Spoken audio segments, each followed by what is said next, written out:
We figured you'd find your way. She didn't whisper it. She said it loud, loud enough for the waitress to hear. Outside, the diner's sign blinked like it couldn't decide whether to give up. All-day breakfast. Open late. The place smelled like burnt coffee and freezer hash browns. I remember the waitress had cherry earrings and a name tag that said Glenda. Funny, the details you carry when everything else is slipping away. I was gone maybe 5 minutes, just to the bathroom. I even rushed, because my stepmother hated to wait. When I came back, the booth was empty. Plates cleared. My jacket, gone. Car keys, gone. The car itself, gone. I stepped outside, heart thudding, sure it was a bad joke. Maybe they just moved the car. Maybe my dad would be around the corner, grinning that tired grin. We figured you'd find your way. But all I saw was dark asphalt stretching into darker night. Then I heard her, Glenda, calling from behind me. Sweetheart, you okay? I opened my mouth. Nothing came out. My chest felt like it had folded in on itself. That's when I saw them. Far off, just before the highway curved, taillights. Red dots drifting farther, never slowing, never turning. Glenda followed my gaze. Her lips parted like she already knew. Was that your folks? Behind her, another waitress walked by, soft-voiced, like she thought I couldn't hear. That woman said she's not their responsibility anymore. And just like that, my knees gave out. I sank to the curb. My duffel bag spilled open, a pair of jeans, a used toothbrush, and a library copy of Jane Eyre with the corners curled in like fists. I didn't cry. Shock is strange like that, it freezes you before grief can land.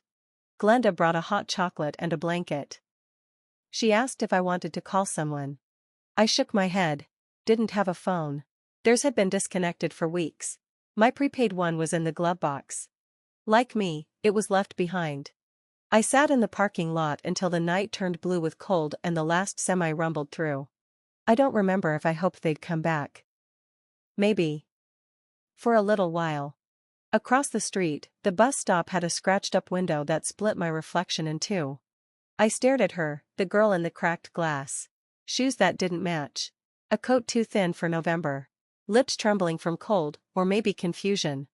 But something else, too. Something beneath the surface. Something steel. I wasn't broken. Just tired of being treated like I didn't matter. And for the first time, I stopped waiting to be chosen. I zipped up my bag. Stood up. Looked down the road and thought. Let them leave. I'll make it.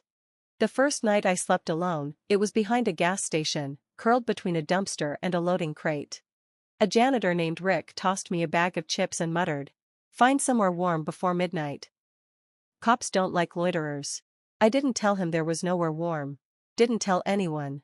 By the end of the week, I traded Jane Eyre for a bus pass and followed the sunrise west. The next town had a diner with a crooked help wanted sign in the window. I stepped inside, still wearing the same clothes from the night they left. The manager looked me over, handed me a name tag. Didn't ask for references. I didn't offer. I cleaned tables. Scrubbed toilets. Burned my wrist on the griddle 3 times that first month. I slept in the storage room when the shelter's heat went out. No one knew. I told them I lived outside of town. I worked doubles. Took the worst shifts. Didn't complain.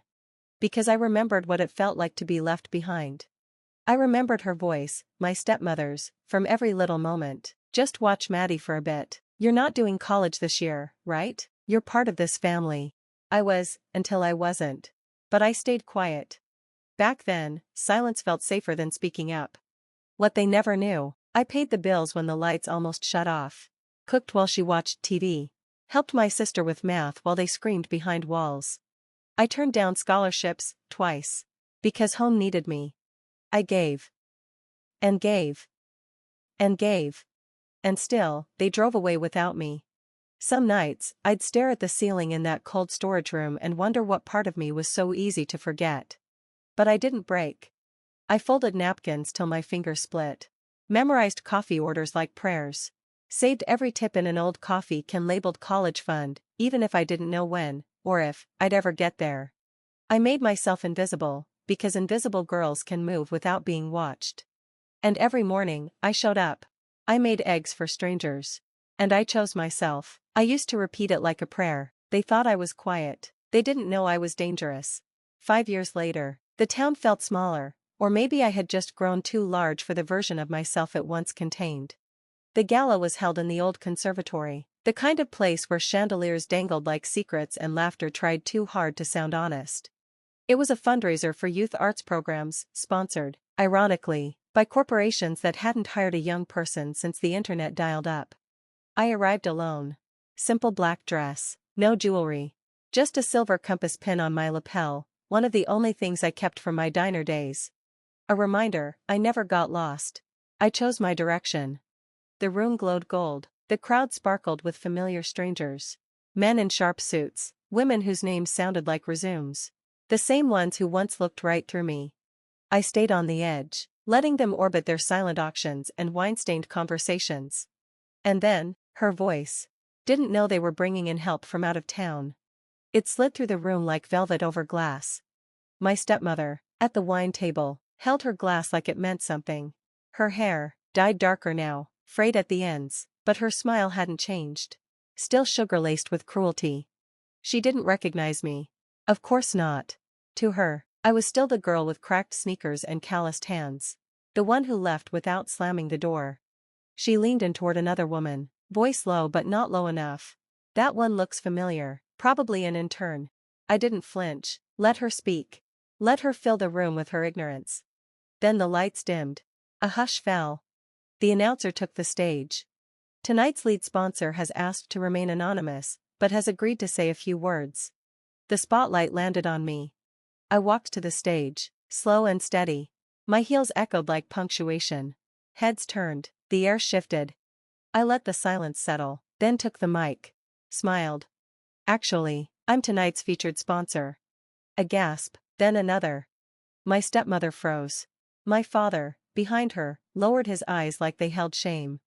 But thank you, I added, for reminding me just how far I've come. The applause came slowly, thick with surprise, then broke open. Camera flashes sparked. I stepped off the stage. Not toward them. Away. I didn't need to look at her to feel it, the tremble in her fingers. The way his silence sat heavier than any insult. But I wasn't there for them. I came to deliver a message. I don't need your table, I built my own. I didn't explode. I expanded. They don't tell you this about rock bottom, it's solid. And if you plant yourself deep enough, even grief can bloom. I started with scraps. A blog of late-night recipes and whispered mantras, just things I used to tell myself to survive. Hand-poured candles in a friend's basement. Self-care kits built from clearance shelves and second-hand hope. It wasn't shiny. It was real. And real has gravity. The blog grew. A retired teacher shared it on TikTok. Orders came in, from women across the country. Women who had been overlooked. Dismissed. Replaced. They saw themselves in the way I signed every box. You are not too much, you were just planted in the wrong garden. By year 3, I had 2 employees and a lease. By year 4, investors came knocking. I didn't answer. By year 5, I was on the cover of a magazine. Top women under 30 reshaping the wellness economy. I didn't cry. Didn't celebrate. I went to the park. Sat under the tree I used to hide beneath. And for the first time, I felt full. I didn't know then, the unraveling had begun. My father's empire, built on aging clients and borrowed charm, was collapsing. Fraud investigations. Whistleblowers. Headlines. My stepmother's world, Botox, spa weekends, overpriced wine, was sinking too. Whispers circled their gated community like vultures. Then came the final reversal. The entrepreneurship summit they used to headline? They were quietly dropped. The new keynote? Me. That night, I stood backstage in navy. No shimmer, just precision. The compass pin still anchored to my lapel. A producer asked if I needed a teleprompter. I shook my head. The MC spoke. Tonight's keynote is a woman who rose from the margins. Not just a business success, an embodiment of transformation. Applause. Flashes. Row 12, near the back, far from the sponsor tables. I saw them, my father, my stepmother, sitting where they once ruled. Clapping with robotic precision. Smiling as if they hadn't lost everything. I didn't address them, not directly. But I said one thing before stepping off that stage. Some people are born into power. Others build it from scrap. And brick by brick, we remember who we are. That night, my phone buzzed. A message from a number I hadn't seen in years. Maddie. They need help, please, they're not okay. I stared at the screen for a long time, longer than I should have. Then I typed. You left me at a bus stop. I built the highway. And hit send. The dinner was held in a private room on the top floor of the old courthouse building, now polished and soulless. The kind of place where bad people make good deals, over rosemary lamb and dim lighting. I arrived 10 minutes early. Not out of eagerness. Out of control. The maitre d' greeted me like royalty. I suppose in this town, I was. He guided me down a velvet-curtained hall, to a room so quiet it rang. A round table, white linen, crystal glasses, everything meticulously arranged for something that smelled like reconciliation. Or pretense. They were already seated. My father. My stepmother. His old business partner, Roger Hemsley, the man who once patted my head like a dog, and told me, girls like you grow into wives, not CEOs. Now he stood to shake my hand. Look at you, he said with practiced charm. All grown up, you've done well for yourself. I didn't smile. The waiter poured wine. My stepmother, pearls gleaming, wore her polished expression, as if nothing had ever fractured between us. As if she hadn't gutted me and left me bleeding 9 years ago. We've all made mistakes, she said, watching me. But we always knew you'd be special. My father said nothing. He just chewed his steak, eyes fixed on his plate, pretending the evening might vanish with the next bite. The conversation danced around the real reason we were here. They hinted at collaboration. At shared values. At fresh starts and strategic legacy partnerships. Translation, they were out of options. I was their last hope. But I didn't come to invest. I came to end it. Halfway through the second course, I reached into my bag and pulled out a small digital recorder. I set it gently beside my water glass. The room stilled. Before we go any further, I said, calm as moonlight. I think it's only fair you hear this. Click. Just leave her there, she'll crawl back eventually, they always do. Her voice, clear, cold, unmistakable. The audio crackled, but her tone sliced through the tension. Don't worry about her, girls like that, they don't have anywhere else to go. The room went silent. No one reached for their wine. No one moved. Roger Hemsley's smile broke first. He leaned back, as if the floor had shifted beneath him. I wasn't aware of this, he muttered. I said. I pulled a sealed envelope from my coat pocket and placed it at the center of the table. Inside, I said. You'll find my formal withdrawal from all discussions, collaborations, and obligations, legal or personal. My stepmother was pale now, fingers trembling against the stem of her glass.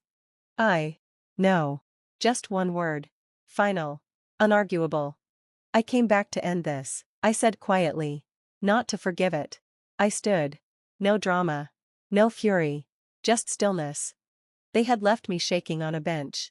With nothing but a torn bag. And a name they didn't think was worth remembering. Now they sat frozen in the wreckage of their own empire, surrounded by candlelight and false smiles, while I walked out untouched. The door shut behind me with a soft click. And just like that, it was done. The house sat on the edge of a wooded hill, far from city lights, where silence felt clean instead of cruel. No gate. No intercom.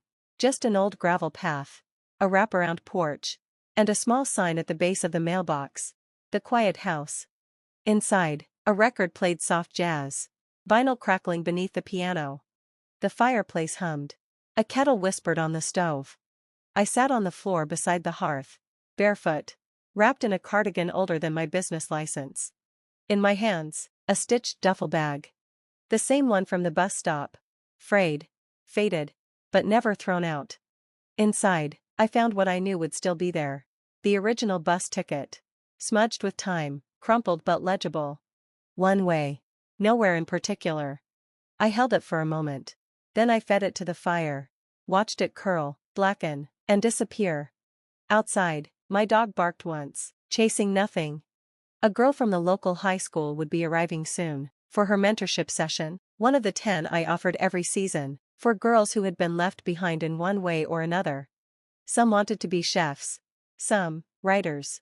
One said she just wanted to build something no one could take away. I smiled when she said that, because I knew exactly what she meant. I poured the tea, opened my journal, and wrote 6 words across the top of the page. They left me at a bus stop. Then I flipped to the next page. Blank. Waiting. Now I paved the road,